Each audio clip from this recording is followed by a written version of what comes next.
Assalamualaikum warahmatullahi wabarakatuh.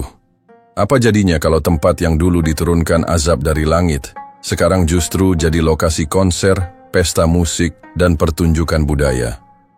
Madain Saleh, yang dulu tanah kaum Tsamud, kini dipenuhi lampu dan hiburan. Tapi di balik semua itu ada kisah lama yang dilupakan. Bukan suara musik, tapi jeritan kaum Tsamud yang dibinasakan oleh petir dari langit. Mereka bukan orang bodoh.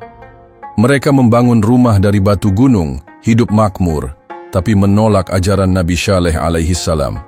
Dengan sombong mereka berkata, "Kalau memang benar, datangkan azab itu." Itulah yang tertulis dalam Quran surat Asy-Syu'ara. Dan azab pun datang. Hari ini, bekas rumah kaum Tsamud yang masih berdiri di Madain Saleh justru jadi lokasi festival internasional, tempat wisata budaya, panggung hiburan, bahkan pertunjukan busana. Apa yang dulu jadi peringatan, kini jadi tontonan. Apa yang dulu diperintahkan Nabi Muhammad SAW untuk dilewati dengan tangis, sekarang dilalui dengan gelak tawa dan kamera selfie. Fenomena ini membuat banyak orang bertanya, benarkah ini salah satu tanda akhir zaman?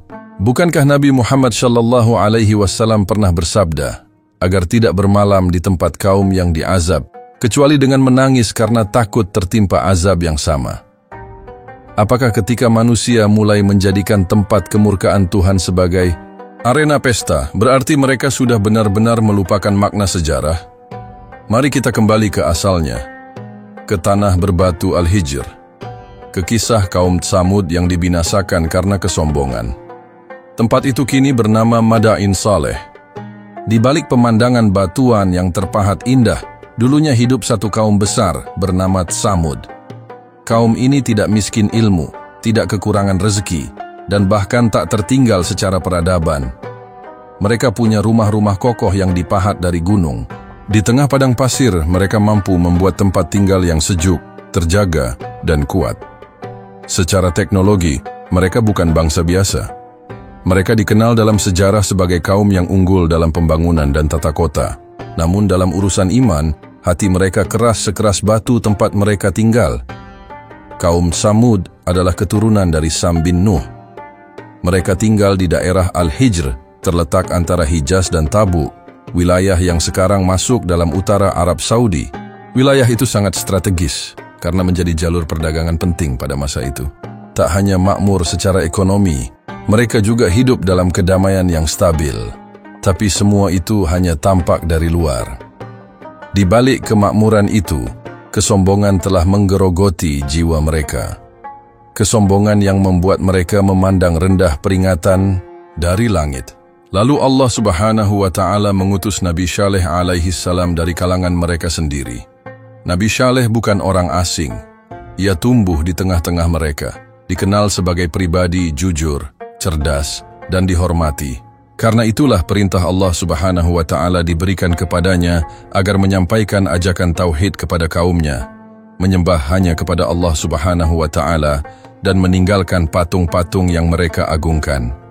Nabi Saleh berkata dalam Quran Surat Al-A'raf ayat 73, "Wahai kaumku, sembahlah Allah, tidak ada Tuhan bagi kalian selain Dia. Sungguh telah datang kepada kalian bukti yang nyata dari Tuhan kalian." Bukti itu adalah unta betina yang keluar dari batu besar, sebuah mukjizat yang nyata di depan mata mereka. Unta itu bukan sembarang hewan. Allah Subhanahu wa Ta'ala memerintahkan mereka agar membiarkan unta itu hidup, makan di bumi Allah dan tidak disakiti. Bahkan mereka dilarang mengambil air minum pada hari unta itu minum, karena Allah telah menetapkan jatah air secara bergiliran. Ini dijelaskan dalam Quran Surat Asy-Syu'ara ayat 155. Inilah seekor unta betina, ia mempunyai giliran untuk mendapatkan air minum, dan kamu pun mempunyai giliran pada hari tertentu. Namun kaum Tsamud tak hanya menolak perintah itu. Mereka justru menjadikan unta itu bahan ejekan. Dalam hati mereka, keberadaan unta itu adalah gangguan, karena membuat mereka harus berbagi air. Kebencian pelan-pelan tumbuh, lalu membuncah menjadi rencana pembunuhan. Hingga pada akhirnya, mereka menyembelih unta betina itu dengan kejam, padahal mereka telah melihat sendiri mukjizat yang mustahil dilakukan oleh manusia biasa. Bukannya takut, mereka malah menantang datangnya azab.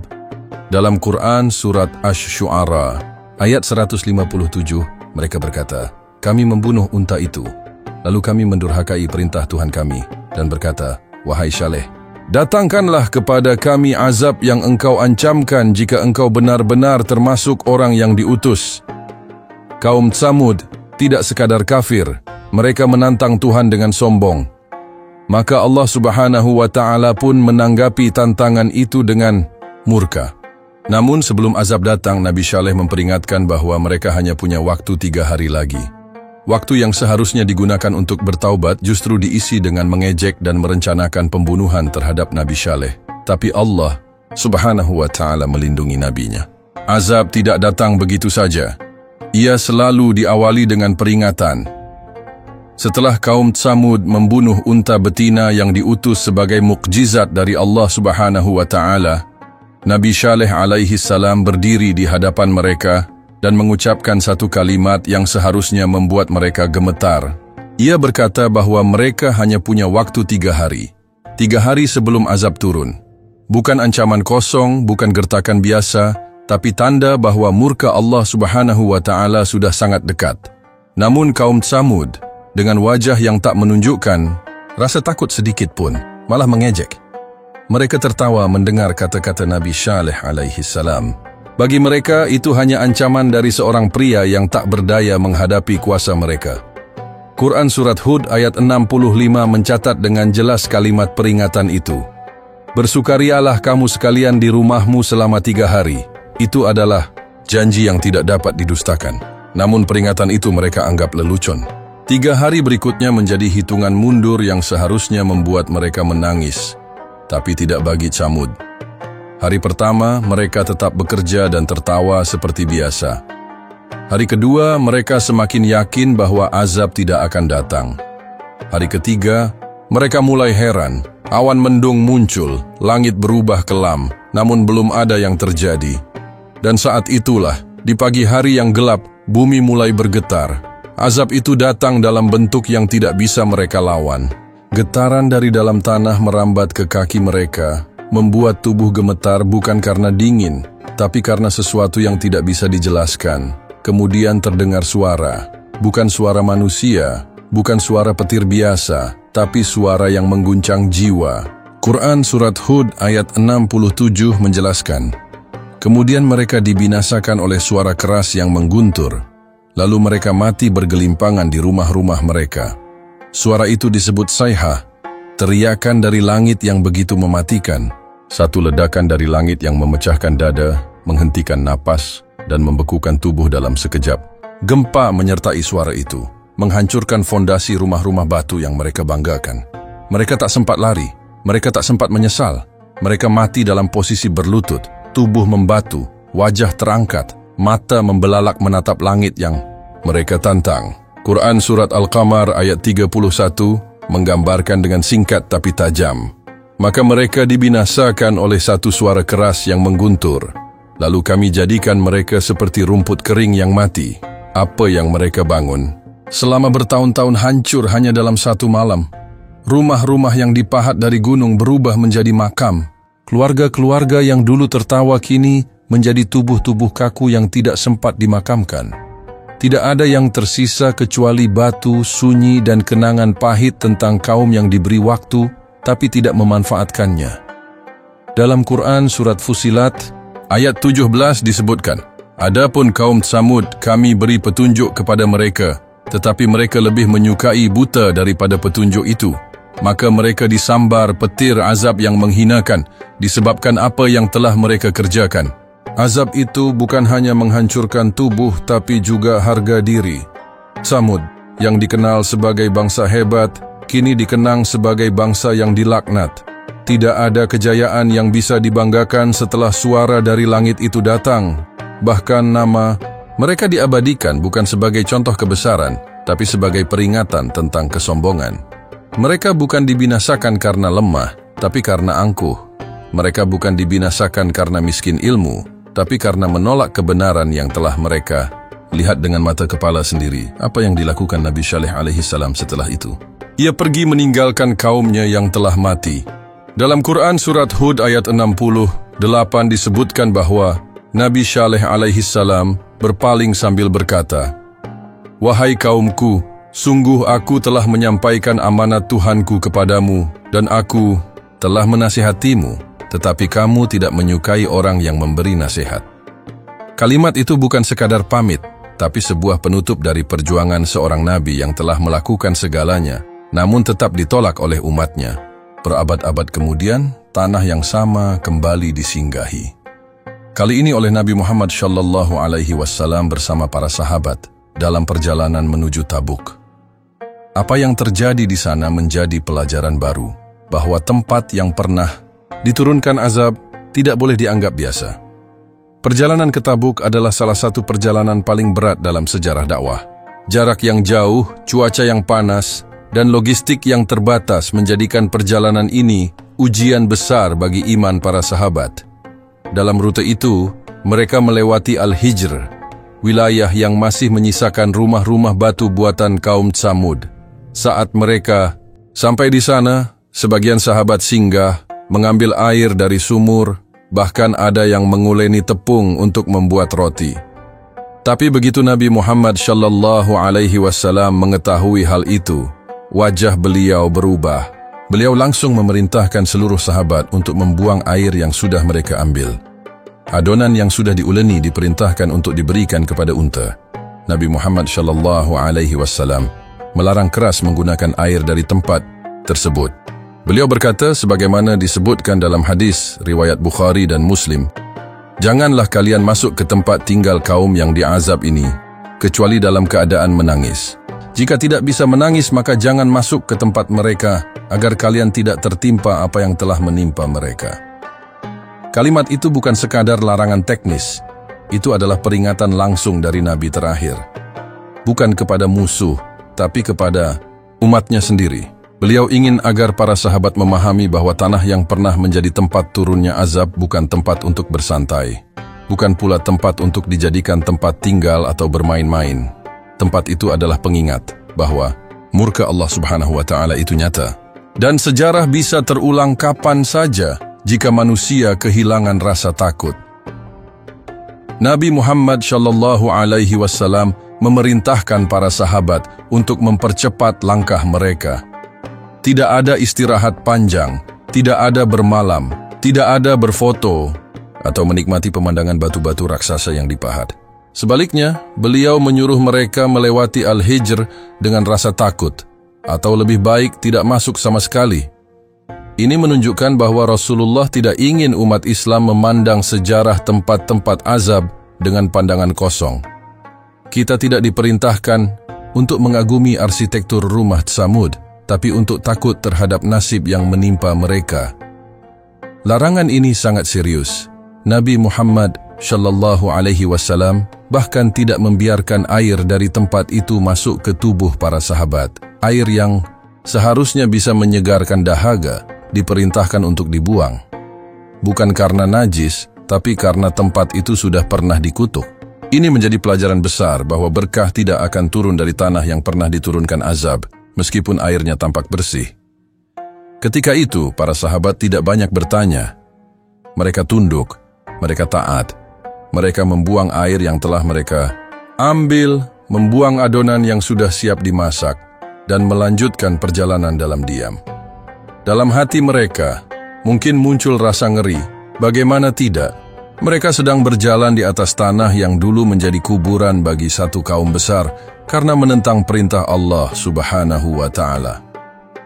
Pesan ini bukan hanya untuk para sahabat. Ini adalah pesan sepanjang zaman, bahwa ada tempat-tempat yang Allah Subhanahu wa Ta'ala jadikan sebagai peringatan abadi. Tempat itu bukan untuk dihiasi, bukan untuk dihormati, dan bukan untuk dijadikan panggung hiburan. Nabi Muhammad SAW mengajarkan adab kepada umatnya. Jangan bermain-main di tempat azab, karena azab bisa kembali kapan saja. Apa yang dilakukan Nabi Muhammad SAW saat melewati Al-Hijr menunjukkan panduan yang sangat jelas. Beliau tidak berkata, "Ini hanya sisa sejarah." Beliau tidak berkata, "Nikmati," saja keindahan ukiran batu-batunya. Tapi justru berkata, menangislah. Kalau tidak bisa menangis, jangan masuk. Ini adalah bentuk rasa takut yang diajarkan, bukan untuk menakuti, tapi untuk menjaga kita dari nasib yang sama. Madain Saleh, tempat yang dulu jadi bukti murka Allah Subhanahu wa Ta'ala, kini berubah menjadi panggung hiburan yang ramai. Wilayah Al-Hijr dikenal luas sebagai situs arkeologi penting. Rumah-rumah batu yang dipahat kaum Tsamud masih berdiri kokoh, menjadi saksi bisu sejarah yang disebut dalam banyak ayat Al-Quran. Tapi beberapa tahun terakhir wajah tempat ini berubah drastis. Bukan lagi hanya tempat penelitian atau ziarah sejarah. Arab Saudi dalam proyek Vision 2030 mengembangkan Madain Saleh menjadi tujuan wisata budaya berskala internasional. Tidak hanya dibuka untuk umum, tapi juga dijadikan lokasi konser, festival, bahkan pertunjukan fashion dunia. Salah satu acara yang menjadi sorotan besar adalah Winter at Tantora Festival. Sebuah acara musim dingin yang menampilkan pertunjukan musik, tarian, pameran seni, dan parade budaya dari berbagai negara. Pengunjung dari berbagai belahan dunia datang, bersantai di tengah rumah-rumah batu kaum Tsamud, menikmati pertunjukan dengan lampu-lampu warna-warni. Suasana itu begitu kontras dengan apa yang dulu disampaikan Nabi Muhammad sallallahu alaihi wasallam. Dulu beliau menyuruh menangis saat melewatinya. Sekarang orang-orang tertawa di dalamnya. Beberapa tokoh Muslim menyatakan kekhawatiran. Mereka menyebut bahwa apa yang terjadi di Madain Saleh hari ini adalah bentuk pelanggaran terhadap peringatan keras dari Nabi Muhammad sallallahu alaihi wasallam. Hadis riwayat Bukhari dan Muslim menyebut bahwa tempat azab bukan tempat untuk bersantai, apalagi dijadikan tempat perayaan. Namun dalam dunia modern, peringatan itu seperti hanya menjadi catatan kaki sejarah. Nilai-nilai adab spiritual tergeser oleh euforia budaya dan ekonomi. Fenomena ini mengarah pada satu pertanyaan besar. Apakah ini termasuk tanda-tanda akhir zaman? Dalam banyak hadis, Nabi Muhammad sallallahu alaihi wasallam menyebut bahwa akan datang masa ketika manusia berjalan dengan bangga di tempat-tempat yang dulu diturunkan azab, seolah-olah tidak terjadi apa-apa. Tempat maksiat dijadikan tontonan, dan tempat ibrah dijadikan lokasi hiburan. Bahkan ada hadis yang menyebutkan bahwa di akhir zaman, orang akan bersaing membangun bangunan di atas reruntuhan kaum yang diazab, dan menjadikan itu sebagai objek pamer. Ketika peringatan kehilangan maknanya, maka manusia akan kehilangan rasa takut. Dan ketika rasa takut kepada Allah Subhanahu wa Ta'ala telah hilang, maka jalan menuju kehancuran tinggal menunggu waktu. Madain Saleh bukan lagi sekadar nama tempat. Ia telah menjadi simbol tentang bagaimana manusia modern memperlakukan sejarah. Rumah-rumah batu yang dulu menjadi bukti kekuasaan Allah Subhanahu wa Ta'ala, kini menjadi latar pertunjukan.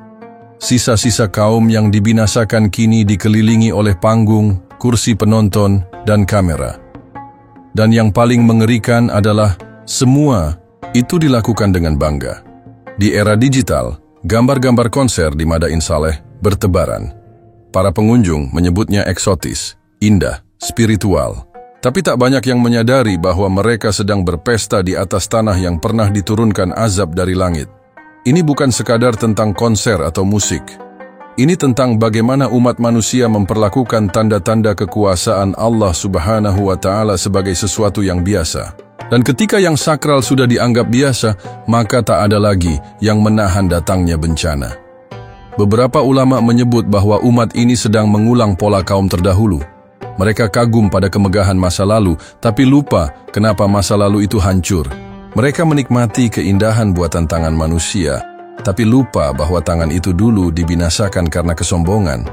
Sama seperti kaum Tsamud yang menolak kebenaran meski mukjizat telah nyata di depan mata. Umat hari ini juga sedang menolak pesan langit meski peringatannya masih tertulis jelas. Di titik ini, kita harus bertanya, apakah ini hanya fenomena sosial? Atau sebenarnya ini adalah bagian dari tanda-tanda akhir zaman yang pernah disampaikan Nabi Muhammad sallallahu alaihi wasallam. Dalam banyak hadis, Nabi Muhammad sallallahu alaihi wasallam menjelaskan bahwa menjelang akhir zaman, umat akan semakin jauh dari nilai-nilai takwa. tempat yang dulu menjadi simbol murka Allah Subhanahu wa Ta'ala, justru akan dijadikan tempat hiburan. Tempat kemaksiatan akan dianggap biasa dan dosa akan dirayakan. Dalam hadis riwayat Bukhari dan Muslim, disebutkan bahwa salah satu ciri akhir zaman adalah manusia berlomba-lomba dalam membangun dan bermegah-megahan di tempat yang sebenarnya Allah Subhanahu wa Ta'ala benci. Ini bukan hanya soal bangunan, tapi soal hati yang sudah tidak mampu membedakan antara berkah dan murka. Ketika manusia mulai bersukaria di atas reruntuhan kaum yang dibinasakan, itu tanda bahwa hati mereka telah mati. Ketika azab hanya dianggap cerita lama, dan tempat sejarah dianggap panggung glamour, maka umat ini sedang mengabaikan alarm paling keras dalam sejarah. Quran Surat Al-Hijr ayat 80-84 memberi peringatan, dan sesungguhnya penduduk Al-Hijr telah mendustakan para rasul. Kami telah mendatangkan kepada mereka tanda-tanda, tetapi mereka berpaling. Mereka memahat rumah-rumah dari gunung-gunung untuk tempat tinggal mereka, tetapi suara yang mengguntur itu membinasakan mereka di pagi hari. Maka tidak berguna bagi mereka apa yang dahulu mereka usahakan. Ayat itu tidak hanya berlaku untuk kaum Tsamud. Ia adalah cermin bagi siapa saja yang datang setelahnya. Ketika tanda-tanda telah datang, tapi manusia berpaling, maka azab bisa datang kembali dalam bentuk yang tak disangka. Apakah yang kita saksikan di Madain Saleh hari ini adalah pertanda itu? Ketika umat manusia bersorak dan menari di atas tanah yang dulu mengubur satu kaum karena kesombongan? Ketika Nabi Muhammad SAW memperingatkan sahabat untuk tidak masuk ke Al-Hijr kecuali sambil menangis, itu bukan hanya adab sesaat. Itu adalah warisan peringatan. Tapi di zaman ini, tangis itu berubah menjadi gelak tawa. Doa itu berubah menjadi lagu. Rasa takut itu berubah menjadi kekaguman pada bangunan batu. Dan itu semua terjadi bukan di tempat biasa, tapi di tempat yang Allah Subhanahu wa Ta'ala sendiri turunkan azab. Fenomena ini bukan hanya persoalan budaya. Ini persoalan akidah dan rasa takut kepada Allah Subhanahu wa Ta'ala. Dalam hadis riwayat Ahmad disebutkan bahwa pada akhir zaman akan muncul kaum yang menjadikan dosa sebagai kebiasaan dan tidak lagi merasa bersalah atas maksiat. Jika hari ini kita melihat pesta di atas tanah azab, mungkin itu bukan sekadar hiburan. Mungkin itu pertanda bahwa umat ini sedang kehilangan arah. Yang paling berbahaya adalah ketika dosa tidak lagi terasa sebagai dosa. Ketika manusia mulai menganggap biasa apa yang dulu dianggap berat oleh para nabi. Jika tanah kaum Tsamud yang dijadikan Allah Subhanahu wa Ta'ala sebagai pelajaran dalam banyak ayat, hari ini berubah menjadi tempat pertunjukan, maka barangkali umat ini telah memalingkan wajah dari pelajaran paling penting dalam sejarah, bukan karena tidak tahu, tapi karena tidak peduli. Kita hidup di zaman di mana peringatan tidak lagi membuat manusia takut, tapi membuat mereka penasaran. Kita hidup di masa di mana tempat-tempat yang dulu diperintahkan untuk ditangisi, kini justru menjadi tempat wisata mewah. Dan inilah yang membuat umat ini semakin dekat pada batas waktu, batas umur dunia. Jika kita bertanya, kenapa azab belum juga datang? Maka jawabannya bisa jadi karena Allah Subhanahu wa Ta'ala masih memberi waktu. Sama seperti yang dulu diberikan kepada kaum Tsamud, 3 hari. Waktu itu sangat singkat, tapi cukup untuk membedakan siapa yang akan kembali sadar dan siapa yang tetap membangkang. Hari ini, kita mungkin sedang berada di hari yang sama, hari pertama atau bahkan hari ketiga. Tapi kita tidak pernah tahu kapan hitungan itu berakhir. Al-Quran telah berbicara, hadis-hadis telah memperingatkan, sejarah telah menunjukkan. Tapi jika semua itu tidak lagi didengar, maka azab bukan lagi soal kemungkinan, tapi soal waktu. Semoga kisah kaum Tsamud dan kondisi Madain Saleh hari ini menjadi pelajaran bagi kita semua, bahwa tempat azab bukan untuk dirayakan, tapi untuk direnungi. Jangan sampai hati kita ikut mati di saat peringatan sudah nyata di depan mata. Jangan lupa subscribe, like, dan bagikan video ini dari Lauhul Mahfudz, agar makin banyak yang sadar dan kembali ke jalan Allah Subhanahu wa Ta'ala. Wassalamualaikum warahmatullahi wabarakatuh.